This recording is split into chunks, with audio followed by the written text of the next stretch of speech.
Sorry about that. Okay. According to the Bureau of Justice Statistics, since 1991, violent crime and property crime has gone down 51%. Yet in the same time, the amount of people incarcerated has skyrocketed over 500% since to 2.4 million people at any time. So the topic I will be talking about today will be about the U.S. Prison system. Being U.S. citizens, it's important to understand how the prison system works and how some private prisons want you incarcerated.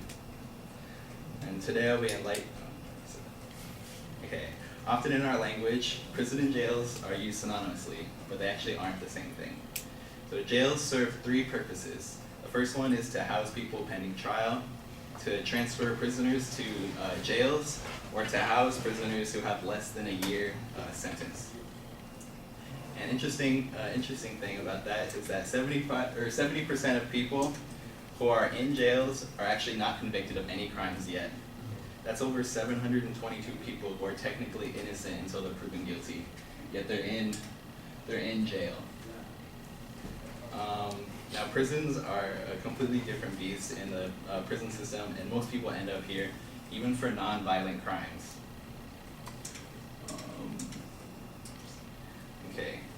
There's 1,719 state prisons, 901 federal prisons in the United States, and there are 33 prisons in California, 30 for men and 3 for women.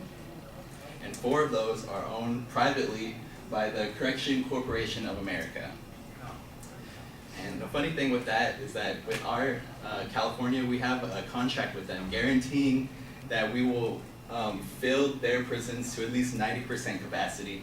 And if we fail to keep those prisons filled, they'll have to pay a fine for the profit or the revenue that they lost by not having prisoners. And then right here you can see how many people we've incarcerated since the CCA has been funded, which is kind of crazy. Okay. Now, according to the Justice Policy Institute, 77% of people in prison are in for nonviolent drug crimes. That's over 1.7 million people. That's more than the 10 least populated states, or 3 of them combined. And this is because of mandatory minimum laws passed by the Boggs Act in 1952. And what mandatory minimum laws are is the minimum amount of time a judge can give for a crime, even if the judge wants to give them like a lesser sentence, maybe for like a first-time offender, but they have to give them like that amount. And it's usually over 2 or 3 years for most crimes, and that puts people in prisons rather than jails. And then because of contracts with private prisons, there's incentive for law enforcement to incarcerate you, and that will lead to my second point about law enforcement. And then the contracts with state prisons and ticket quotas put police under an unnecessary amount of pressure to keep citizens like us incarcerated. And now it's no secret that police have ticket quota systems like this one, and it really affects how the police interact with us on an everyday basis. Former NYPD officer Anthony Miranda sued the New York Police Department for a quota system, stating that it affected their days off and their hours worked.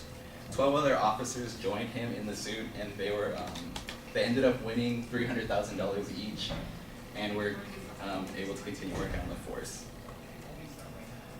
Other officers stated in the court case that failing to meet the quota system would reduce hours given, reduce the amount of vacation days they could have, and even remove them from the force completely. Police officials will deny the existence of quota systems and instead refer to them as performance goals for the day or for the month. And privately owned prisons with states require beds to be filled to a certain percent. Some of them even go as high as 100%. They always have to be filled to maximum capacity, or else the state will be sued. This happened in Arizona, where they failed to meet 100%, and so they had to, they sued Arizona and ended up winning $3 million from this, $3 million of our tax dollars, despite not following any of the rules set by the Federal Bureau of Prisons. And then the requirements to keep people incarcerated makes an incentive for policymakers to focus on filling beds rather than pursuing policy reform. And And then these mandatory minimum laws basically overpopulate all of the prison systems and make these guys way more money. Okay, now let's say the unimaginable has happened and you are being incarcerated on a felony charge. I will go over what will happen when you're in prison and maybe ways to cope with it. Now first, you will be held in a jail cell for a day at max, and then you will be sent to have all your items taken away from you, and you will be sent up to the offender management unit that will determine your level of risk.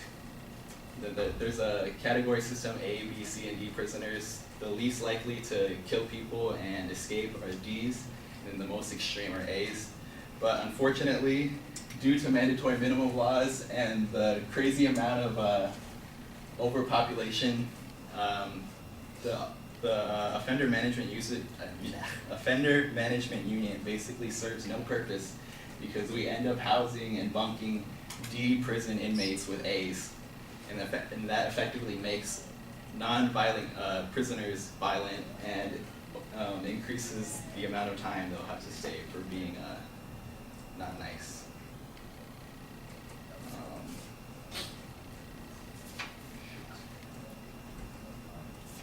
Okay, and then when you arrive in prison, you'll be strip searched, given a medical examination and a questionnaire to determine your needs, and then you'll also be given an ID card with your race, how tall you are, how old you are, and you'll be given prison clothes. And then after that, you'll be sent into the prison, and then you will be forced, probably in the first day, to join a prison gang, depending on your race. And then failure to join the gang will probably get you killed. Even prison guards will encourage prisoners to stick with their own race, and before massive overpopulation, the prisons were actually segregated by race so that they wouldn't kill each other. And, in prison, you will also be given a prison job. The job you get will depend on your skill set, and then you will be handsomely rewarded or compensated at pennies an hour. The most common jobs there are military supply creation, so people making dog tags, sewing uniforms and stuff, and also food preparation.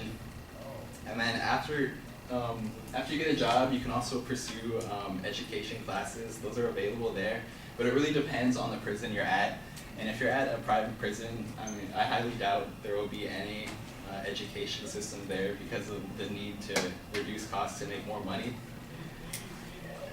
Okay, so having proper knowledge of how prisons and jails work is important as a citizen, so that you may contribute to the ongoing conversation of how we treat our prisoners. And being a member of the police state is important to know how prisons work, how the prison system operates, why police officers target certain people, and how mandatory minimum laws affect prison sizes. Thank you.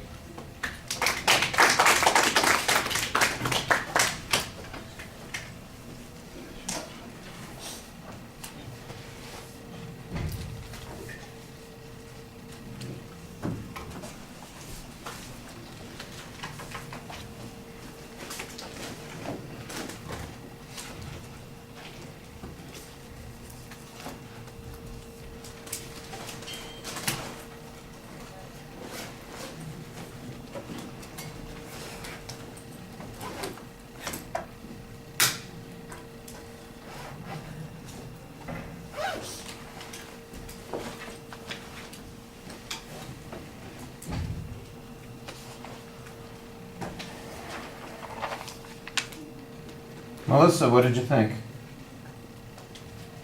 Not here, apparently.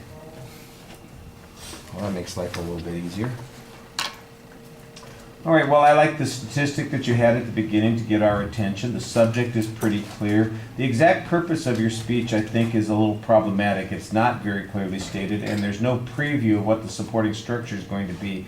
So in listening to your argument, I thought, well, in listening to the presentation that you're making, I thought you were all over the place. You're dealing, sometimes we're talking about police arrest policies. Sometimes we're talking about the difference between jails and prisons. Sometimes we're talking about the private prison system. Sometimes we're talking about crime statistics.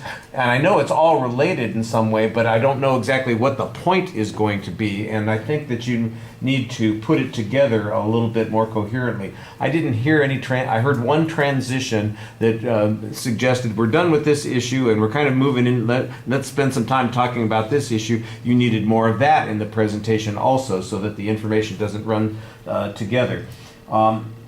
There are a couple of, there's kind of an argument that's built into this. I think I used that term before. So it's almost a persuasive speech suggesting that the presence of private prisons is incentivizing the incarceration of the population. But then you kind of contradict your argument there by saying, no, it's the Boggs Act from the 1950s that causes this to happen. And then I get this whole visual at one point that talks about how the prisons are overpopulated. Maybe that's why we have the private prisons, because the prison system was overpopulated and they had to find some way to get prisons on a relatively cheap cost and to guarantee those results. So the question then becomes, is there ever a shortage of prisoners provided to the private prisons? I can't, I don't know what all the other states were. I do know that California has a continuing problem because, and you had it on the one slide, it's, overpopulated. So we've got 3 private prisons in California according to the factual data that you presented in the speech. There should never be any reason why they have to arrest more people to fill the private prisons because the other prisons are all overcrowded, just transfer people. So I don't know why that's an argument, why that's an issue. That seems to be a presupposition of your argument. And it turns out that that's not really what you're talking about at all. There are other things that you're talking about as well. At the end, we've got, if you get in prison, you're going to, because they don't separate people by race, you're going to be forced to join a gang or die. I think we need some statistical information on that, and especially when you talk about the classification, you got the classification of people in terms of their threat level or danger level that's going on. The slide that you have on the overpopulation of the prisons, I can kind of get the idea why it would be hard to separate some of the prisoners based on their threat level. However, if we've got 33 prisons in California, why is that an issue? Because if, I could see it's an issue if 90% of the people are all in category A and only 10% are in category D, then inevitably there's going to be some overlap. But if they're all put in these different categories, why does it mean that they have to be in the same prisons? That was not very clear to me, and I think that needs to be explained a little bit more. Probably too many slides. All right, too much information. Some of the slides don't do anything except draw attention and interest, which is not a bad thing, but it gets to be a little bit busy, and I think it's one of the things that also contributes to the perception that you're trying to do too much in the speech, because there are so many of these images that you're including here that it gets to be a little bit hard to figure out, well, how does this fit in? So you need a structure. I did like the fact that you had good source citations in the presentation for the most part. I like the introduction setup. I think organization is the big problem here, and that you just need to get a better focus on where you're going with the information here. All right, thank you.